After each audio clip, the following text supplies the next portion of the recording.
When and where was Humane Society started? It was started in 1947 in Port Angeles. This is our Humane Society, the Olympic Peninsula Humane Society, is a local nonprofit, so we're not associated with any national organization. So this one, actually, we're celebrating our 70th anniversary this year. So it's been in the community for a very long time.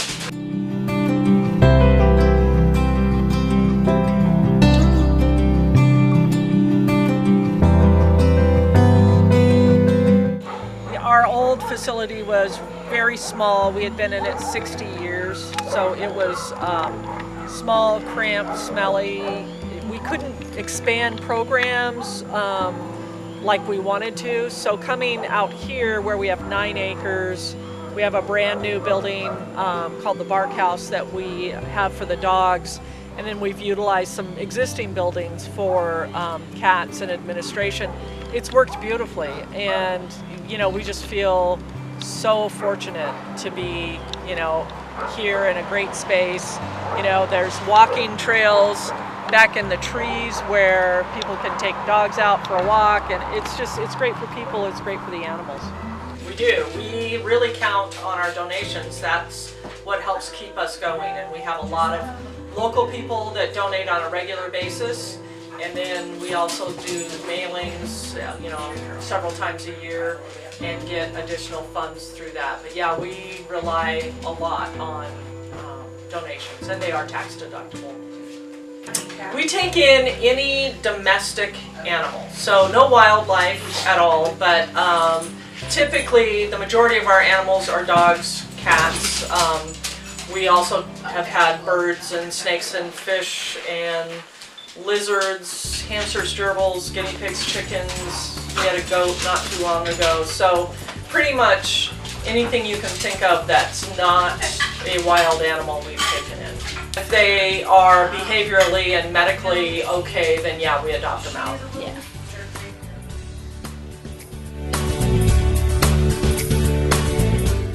We think that it's hard enough for people to have to surrender an animal, but then on top of that to charge them to surrender, we just don't feel like that's the right thing to do. So there is no fee to surrender an animal. If the person is surrendering an animal, they you know, let us know. If it is your owned animal, let us know something about the animal, because that helps us find a new adopter if we know a little bit more about it. But they fill out paperwork. You know, it's a pretty quick process, and then if it's a dog, it's moved down to the Bark House, and if it's a cat, it's moved into Kitty City, and they're held in areas that are not in the public area for at least a few days, so we can try to, you know, see if there's any medical issues or behavioral issues that we need to be aware of.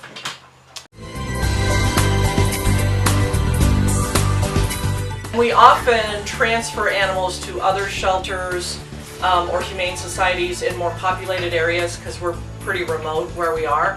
So if we have, for instance, a lot of cats or a lot of kittens, we will partner with other shelters in the Seattle area and transfer animals. So they will get adopted, not necessarily us.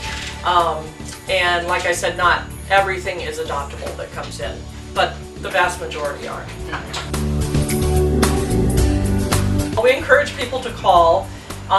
Even if people find a lost dog or a cat and they bring it in and they're like, oh, I just really want to know what happens to it, we encourage them to call us, and we'll give them, you know, information as far as if it's still here, how it's doing, if it's been adopted, that it has been adopted. Puppies are $250, and that includes their spay or neuter, a health check from a local vet, rabies vaccine, their first vaccines typically they would have here, a microchip, and then puppy socialization classes. So it's a really good deal. Adult dogs are $150, includes all the same stuff except for the puppy socialization classes. So on the cat side, kittens are $100 and adult cats are $50, and then if we have senior cats, they can be as low as $10. So it just kind of depends on how old the animal is.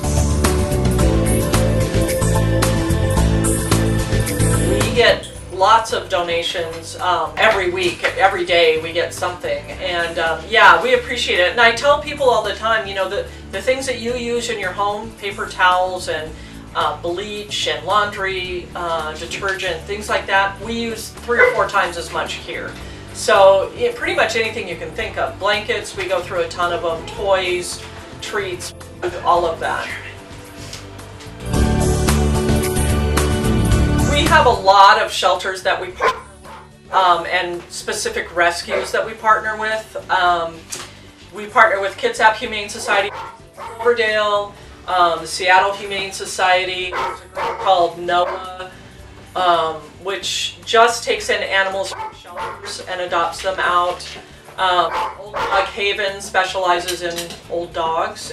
They help us out a lot. So there's a lot of really specific groups that we've developed relationships with, and they help us out a lot. We work with Spay to Save and help with them. Sometimes we do some of their spays and neuters. But that's really important in our world, is that, you know, animals are spayed and neutered, and so yeah, we do help with that. How long do animals usually stay here?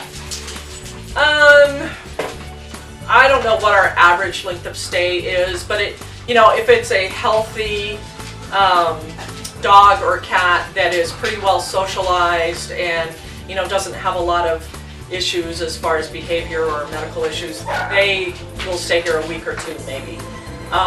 If they're older or if they have some issues, then it can be longer. So we try really hard to transfer them if we need to, or to find other, you know, other avenues for getting them out of the shelter. Our goal isn't to collect animals. We want to get them into homes until they're adopted, or until we transfer them to another organization. We have applications that people have to complete, and we review them. Sometimes it depends on the animal. If we have a large dog that we know has came in because it escaped its fence, you know, at its other home, we'll require a sturdy fence. We'll require that people are kind of prepared for what they're getting into. It's a small dog. A lot of times the fence isn't that big a deal. So, you know, things like that. We also, if you're a renter, we have to call your landlord just to make sure that it's okay for you to have an animal. So we get, you know, that kind of approval. So, I mean, it's a pretty easy application, but there are some really key questions that we kind of hone in on. We're a pretty small shelter. We have a small staff. So the vast majority of any donation, particularly when the person says, I want this to go for, and they're specific, you know, for the cats, for medical care, you know, for the dogs or whatever, that money 100% goes to what they ask. So if we get general donations, then it's spread around operations and programming and the animals. But, you know, obviously the goal for any nonprofit is that the majority of the funds you receive go to your mission. So we feel like we do a really good job of that. And do you receive federal grants? We apply for grants. We have no state or federal funding. Because like I said, we're a private nonprofit. So we apply for grants, not necessarily federal grants, but like through Petco Foundation and PetSmart Charities has a grant. There's a lot of groups that we go through to apply for grants. There's a really good organization close to us that's called Center Valley Rescue, and they do wildlife and domestic animals. So anytime, you know, there's anything that's wildlife related, we would refer out to Center Valley, or in our own area, we have Northwest Raptor Center. And so we have good resources for wildlife, so we try not to get involved in that.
brand new building called the Bark House that we have for the dogs.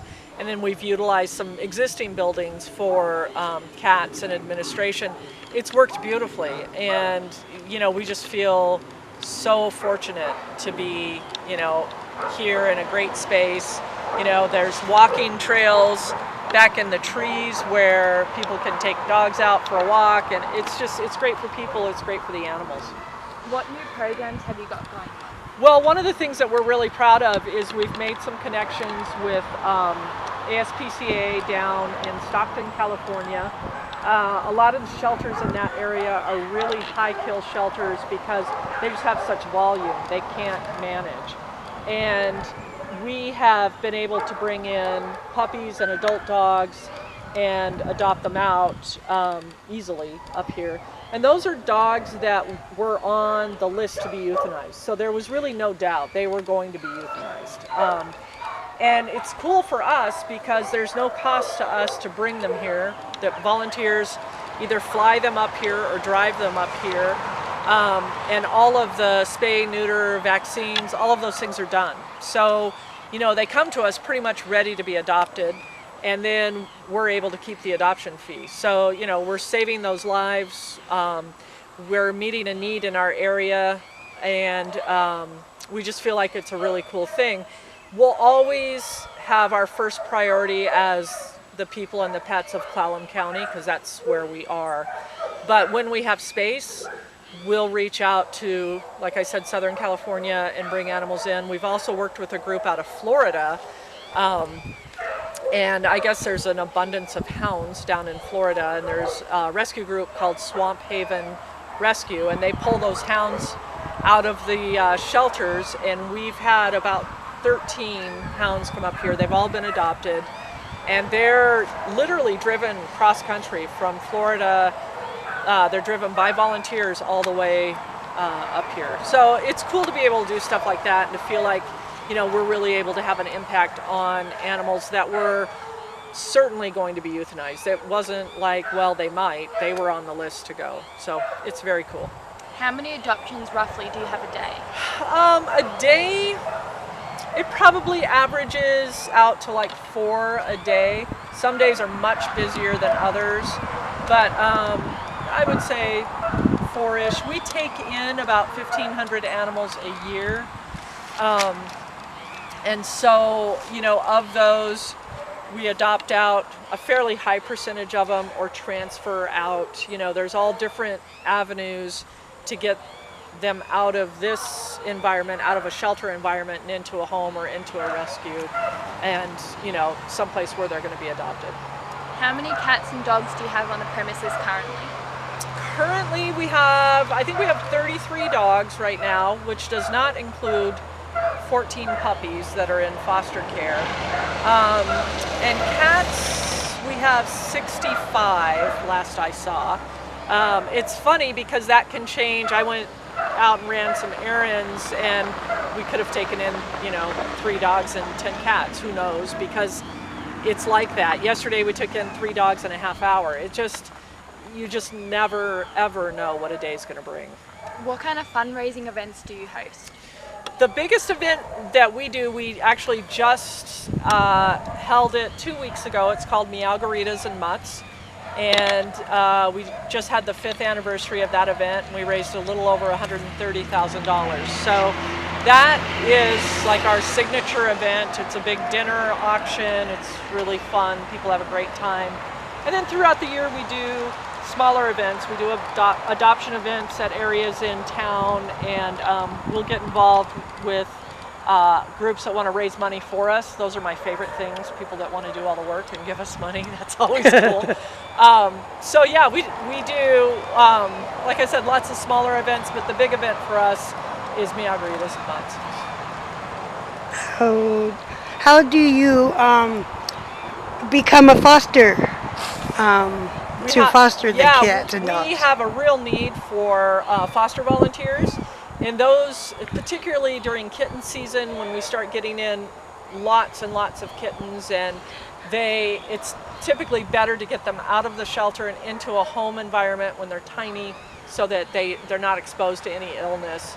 So we have a foster application, one for cats, one for dogs. People fill that out and just let us know that they're interested. It helps to be a volunteer and to work in the areas so that the staff kind of gets to know you and how you are around the animals. It can be stressful to have, you know, tiny kittens or puppies and they get sick or they, you know, weird things happen. So just to kind of know how people are going to handle that kind of stuff. But yeah, we always need foster volunteers.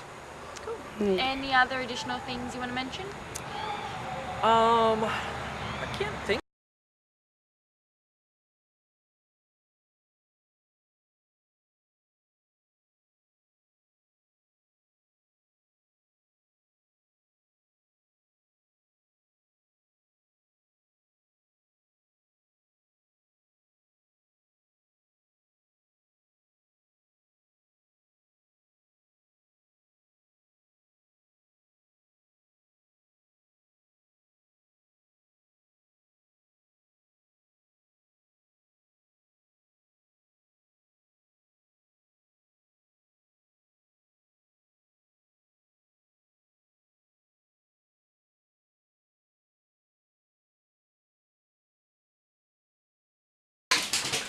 Does the Humane Society receive non-profit tax deductible donations? We do. We really count on our donations. That's what helps keep us going. And we have a lot of local people that donate on a regular basis. And then we also do mailings, you know, several times a year and get additional funds through that. But yeah, we rely a lot on donations and they are tax deductible.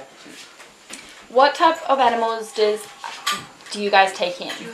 We take in any domestic animal, so no wildlife at all, but typically the majority of our animals are dogs, cats.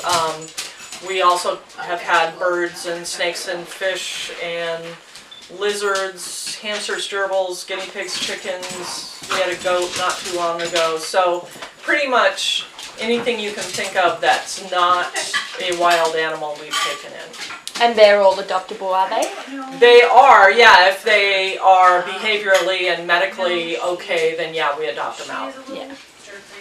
Do you keep a history of your animals that come through your society?